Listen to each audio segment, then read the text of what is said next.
सबसे बड़ी टिप्पणी अदालत ने ये की है, एक तो स्वतःस्फूर्त बताया है, स्पॉन्टेनियस बताया है।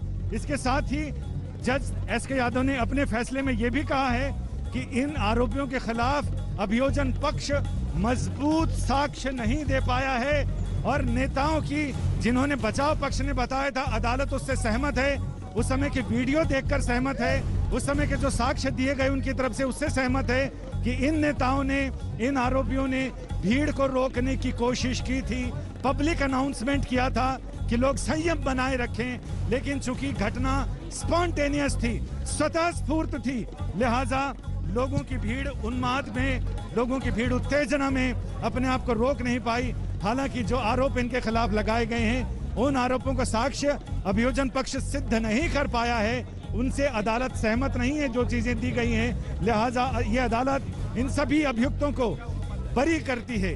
जिसा फिल्मों में हम देखते हैं जिसमें वो कहते हैं कि वकीलों की दलील और गवाहों के बयानात के बाद ये अदालत इस नतीजे पर पहुंची है कि इन तमाम आरोपियों को, मुलजिमों को बाइज्जत बरी किया जाता है। अदालत ने कुछ इसी अंदाज में फैसला सुना दिया है, सभी लोगों को बरी कर दिया है और ऐसे में अब यही कह सकते हैं 28 सालों में खोदा पहाड़ वापस और आते हैं निकला क्या। मौसमी सिंह भी जानकारी दे रही है अंदर से। मौसमी बताइए क्या खबर आपके पास आ रही है, बोलिए मौसमी। रोहित रोहित हम आपको बताना चाह रहे हैं कि अभी हमारे फोन में बाकी जो आरोपी थे जिनको बरी कर दिया गया है वो जुड़ेंगे, इसी कॉल में उनको जोड़ा है और उनका ऑडियो पर हम लोग रिएक्शन लेंगे। बात कराइए मनीष जी, बात कराइए संतोष जी से।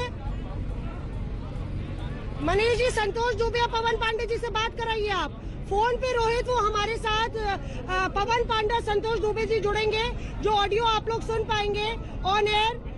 मनीष जी, बात कराइए पवन पांडे जी से, उनके वकील हमारे साथ है। मनीष जी, आपने क्या सुना, जज साहब ने क्या बोला, बताइए। माना जो सीबीआई ने जो भी एफआईआर दाखिल किए हैं वो किसी भी धाराओं में सजा की जा सकती है।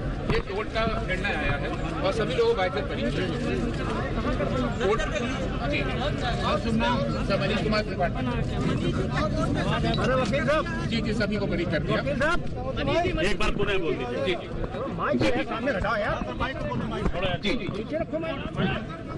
जी सभी अक्यूज को न्यायालय ने आज बाइज्जत बरी किया है और कोर्ट की ओपिनियन जो ओपन कोर्ट ने, दूसरी बात सीबीआई ने जो कैसेट्स दाखिल की थी वो भी कोर्ट ने माना कि वो टेम्पर्ड थी, सील्ड बंद नहीं थी। तीसरी कोर्ट की ओपिनियन आई थी कि जो वहां पे जो पेपर्स की कटिंग्स कोर्ट ने सीबीआई ने दाखिल की थी उसकी कोई प्रिंट या उसका कोई बेस नहीं था कि वो कहां से आई थी। तो ये कोर्ट का ये निर्णय आया आज तारीख। जी जी जी जी आ जाइए जी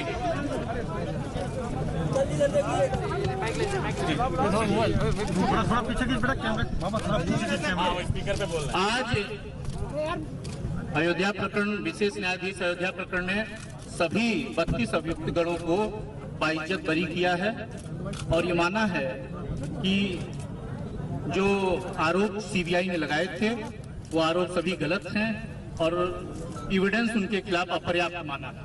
क्या टिप्पणी की है कोर्ट ने इस मामले में? टिप्पणी की है कि देखिए, विश्व हिंदू परिषद का या संघ परिवार का कोई योगदान नहीं था। ये ऐसे कुछ अराजक तत्वों ने ढांचा गिराया था और इन लोगों ने लगातार प्रयास किए रोकने को। 12 बजे तक स्थिति सब नॉर्मल थी, फिर पीछे से कार सेवकों ने, कुछ लोगों ने, अराजक तत्वों ने पत्थरबाजी वगैरह की है और उसमें कहीं इन लोगों का इन्वॉल्वमेंट प्रत्यक्ष या अप्रत्यक्ष नहीं था।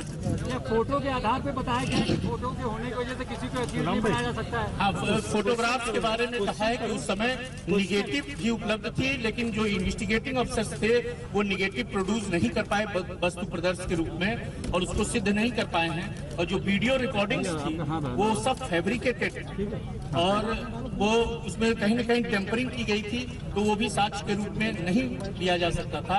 और सीबीआई ने 65 एविडेंस एक्ट के प्रोविजंस का, प्रावधानों का पालन नहीं किया, इसलिए साक्ष्य के अभाव में सभी अभियुक्त गणों को बाइज्जत बरी माननीय न्यायालय ने किया।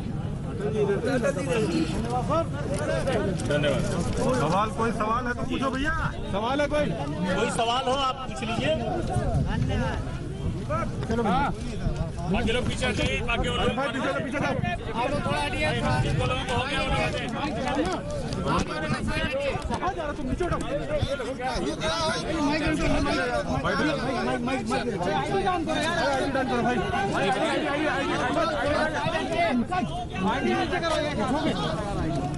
कोई सवाल हो आप पूछे, बता दें।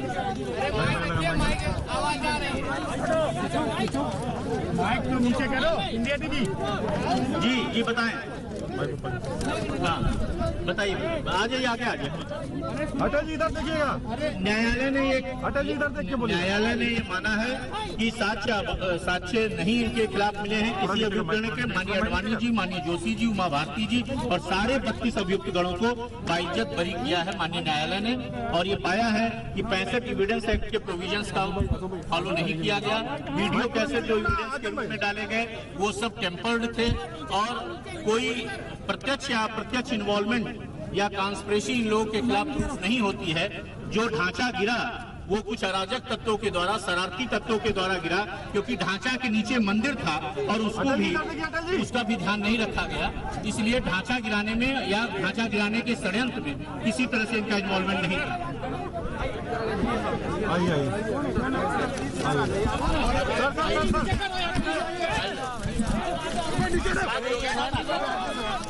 All have been acquitted, fairly acquitted.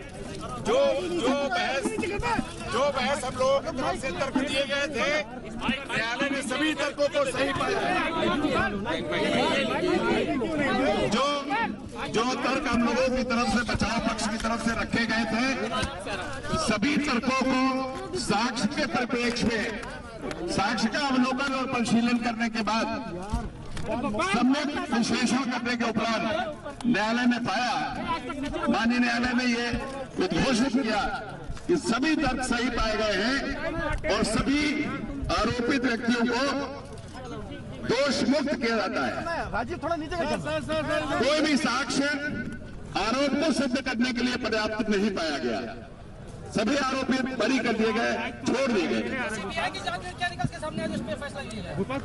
जो साक्ष्य 351 संख्या में प्रस्तुत किए गए सीबीआई द्वारा, उनमें से अधिकांशता जो भी साक्ष्य थे वो जिरह के दौरान जो हम लोगों की तरफ से सजेशंस रखे गए थे कि ऐसी संभावना है ये इस प्रकार से हुआ होगा, वहां पे उस भीड़ में सभी कारसेवक नहीं थे। पूरी भीड़ को कारसेवक कहना ये श्रद्धालुओं के लिए ठीक नहीं है। वहां अधिकांश मात्रा में श्रद्धालु भी थे और कुछ ऐसे तत्व भी आ गए थे जो असामाजिक थे और वो इन आरोपियों के किसी भी प्रकार से उनके बीच में कोई अलायंस था, ऐसी कोई साक्ष्य नहीं मिली। वो मंच से लगातार जो भी नेतागण थे, साधु थे, संत थे, वो सभी महानुभाव मंच से लगातार ये प्रयास कर रहे थे कि किसी प्रकार की तोड़फोड़ की घटना यहाँ कारित न की जाए और शांति व्यवस्था बनाई रखी जाए, सांकेतिक कार सेवा की जाए, शांतिपूर्ण ढंग से माननीय सर्वोच्च न्यायालय के निर्देश और आदेशों का पूर्णतः पालन किया जाए। इस प्रकार का न्यायालय ने उद्घाटित किया और ये सही पाया कि किसी भी तरह से किसी भी आरोपित व्यक्ति ने किसी व्यक्ति को नहीं उकसाया था। विवादित ढांचे को गिराने का कोई भी प्रयास आरोपित व्यक्तियों द्वारा नहीं किया गया। ये पूर्ण रूप से आरोप गलत पाए गए और सभी आरोपित को दोष मुक्त किया गया। साजिश के विषय में ये स्पष्ट कर दिया है न्यायालय ने कि रामलला की मूर्तियां वही रखी हुई थी तीसरे गुंबद के नीचे गर्भगृह में, और यदि कोई इस प्रकार का षड्यंत्र आरोपित व्यक्तियों द्वारा लगाया गया होता तो निश्चित रूप से रामलला की उन मूर्तियों को पूर्व में ही हटा लिया गया होता। और वो मूर्तियां अचानक, ये सीबीआई का साक्षी कहता है, वो जो पुजारी हैं वो स्वयं कहते हैं कि हमने अचानक जब तीसरा गुंबद गिरने लगा तो रामलला की उन मूर्तियों को बचा लिया है। ये क्या इंगित करता है? ये इंगित करता है कि पहले से कोई योजना नहीं थी और जो लोग तीसरे गुंबद को गिरा रहे थे वो दो कारणों से गिरा सकते हैं। या तो उनको रामलला पे कोई आस्था नहीं थी और या उनको अनुमान नहीं था कि ये तीसरे गुंबद के नीचे, गर्भगृह के नीचे रामलला की मूर्तियां विराजमान है। ये कौन हो सकता है? ये कौन से तत्व हो सकते हैं? न्यायालय ने यह भी उद्घाटित किया कि LIU की रिपोर्ट पूर्व से थी कि 1 दिसंबर से ही वहां पे कुछ उपद्रव होने की, अशांति पैदा करने की संभावनाएं, उनसे इनकार नहीं किया जा सकता। तो LIU की रिपोर्ट, IG AK सरन का स्टेटमेंट वो ये बताता है कि IB और ये LIU इस प्रकार की रिपोर्ट थी कि कोई भी जानकारी दे रहे हैं अंदर अदालत ने किस आधार पर सभी आरोपियों को बरी किया। आपको बता दें 32 के 32 आरोपी बरी कर दिए गए। अदालत ने कहा कि घटना पूर्व नियोजित नहीं थी, जो कुछ हुआ अकस्मात हुआ। लाल कृष्ण आडवाणी, मुरली मनोहर जोशी,